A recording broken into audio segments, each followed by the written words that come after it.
Hey everyone, it's Aquawaha Boy Rocks, and we're going to do a little bit of a Thunderegg video today and a little bit of talking about something that most of you, if you're on Facebook and if you're on any of the Thunderegg or Western Rockhounding type of pages, Oregon Rockhounds, Polka Dot Agate, you have seen this.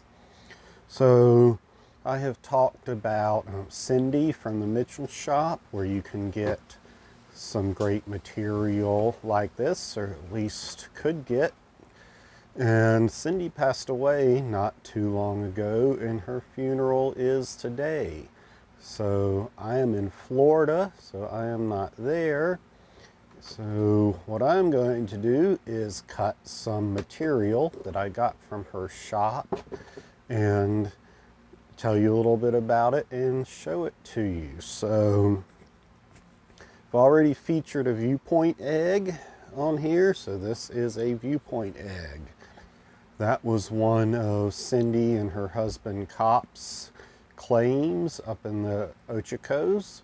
It's up there about 6,000 feet for the Ochocos. That's a pretty good elevation. That'd be the suburbs of Denver if you were in Colorado, but that's pretty high for that mountain range. So I don't know if this site is currently claimed. It was, I guess, dug out, or at least depleted to the point of not supporting any commercial digging, and it was reclaimed. Everything was covered over. There's still some little partial pits out there. I've kind of walked around it. It's up there near what is it, Whistler Springs, and Ochoco Agate Bed, which is a club claim for, I think, Mount Hood. But anyway, don't know if it's currently claimed. It's still up there. You can go walk around it. This is a Lucky Strike egg. It's Lucky Strike mines all over the internet. We've cut some of their eggs before. So that is a patented claim there in the Ochocos. And in the same area is the Valley View bed. I think it's actually part of the same claim. If not, it's an adjacent claim. But Cindy and Cop's rock counting and mining activities, I probably know this much about them, but I do know they stretch far beyond the Mitchell-Prineville area. And an example of that is, well, this is a poor example of the actual rock, but this is Blue Mountain Jasper. This was one of their discoveries, and they still, as of last year, Cindy still had a fair amount of this.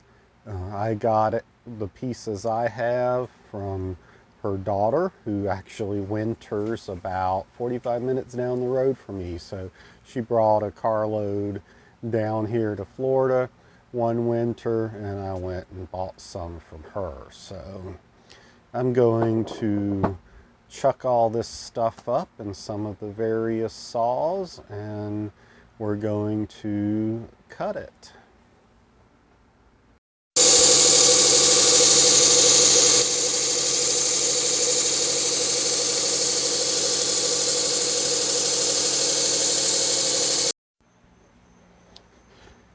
Well, while I was cutting the eggs, I found some video from last summer at the shop. I didn't really take enough to make a whole video out of it, so I didn't do anything with it. But this is an appropriate time just to cut in a quick little bit about the shop there in Mitchell. Well, you've seen this before, but I thought I would take a look. This is the museum, Cindy's museum at Mitchell, Oregon. Lucky Strike Thunderegg mine family.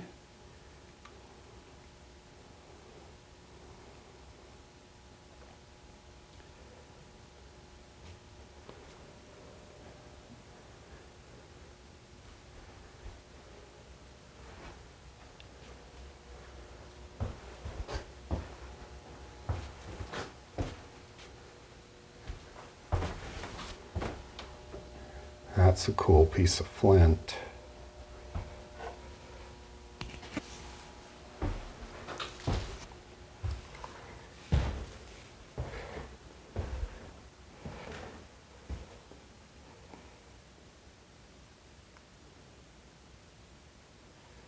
Cabs are just amazing.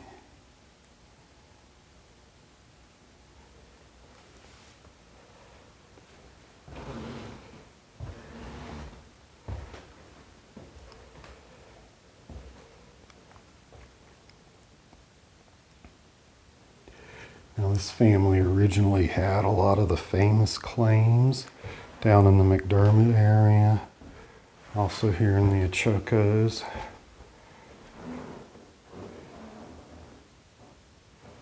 So they don't have the claims anymore, but they have some beautiful rock.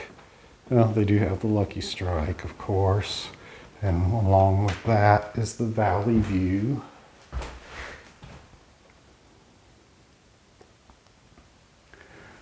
The Lucky Strike you can go dig. Valley View, not usually. I've never gotten to go dig it.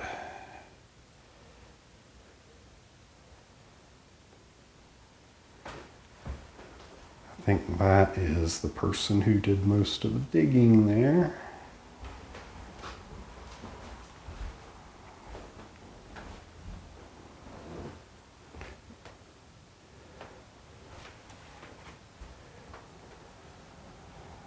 That Blue Mountain jasper is gorgeous. I've got some of it. I don't think I selected any with any patterns quite like that. So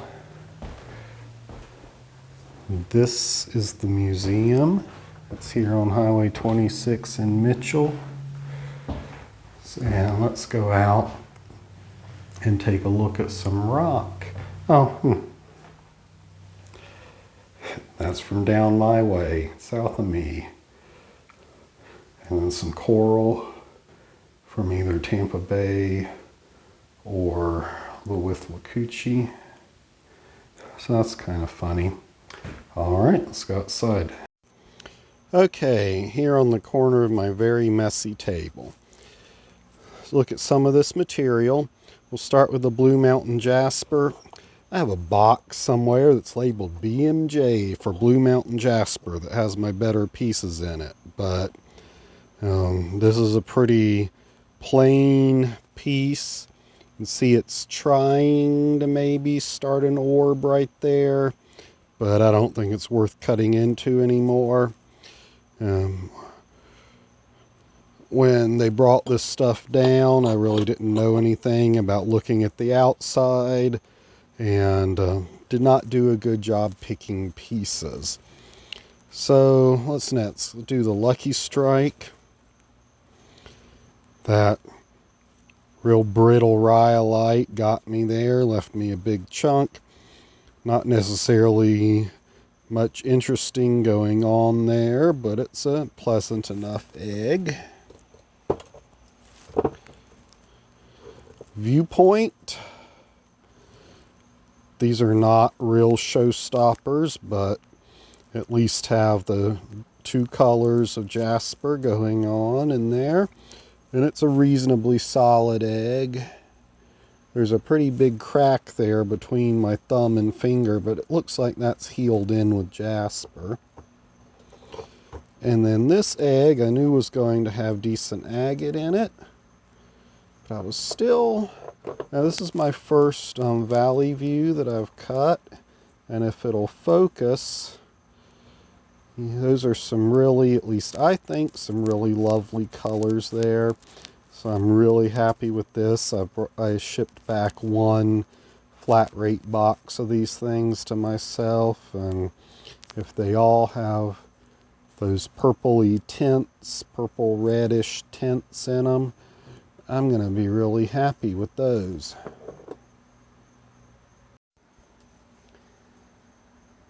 So there you have a little example of the material that I got from Cindy and Mitchell. So Yeah, this is a little tribute video. I'm not trying to pretend that we were best buds or anything. Um, I just saw her a couple of times there at the shop, but really enjoyed talking to her. There's fewer and fewer of these folks around that really know the material, know the rock hounding dash mining hobby dash profession out there. Seems like you hear about one passing away ever so often, and you know, they've got families that loved them for other reasons than the rock hounding, but all of us rock hounds are going to miss their knowledge and access to the material. Everybody that knew Cindy will tell you what a character she was, and you could get that real quick when you stop by and shop for some rocks. So that's really all I've got for you. Fun lady to hang out and listen to. If you are out that way in the Pacific Northwest or whatever region you rock hound in, go meet some of these people and go to the Nevada-Oregon border to McDermott there and go by the Caldera Rock Shop. It's by appointment only, by the way. Those folks have got just a wealth of knowledge, interesting perspective on some of the lithium stuff that's going on out there, owning and managing claims, all the history of those claims in that area. Go to the Prineville powwow and talk to some of those folks. Not all of them with the knowledge are old. There's some claim owners that are out there that are a wealth of knowledge to get to know. Go to Richardson's Rock Ranch before something has a chance to happen to it, and shop there and talk to the folks. So, all right, don't usually do Thundereggs on Tuesday, but in tribute to Cindy and the shop there in Mitchell seemed appropriate. So I will see y'all later.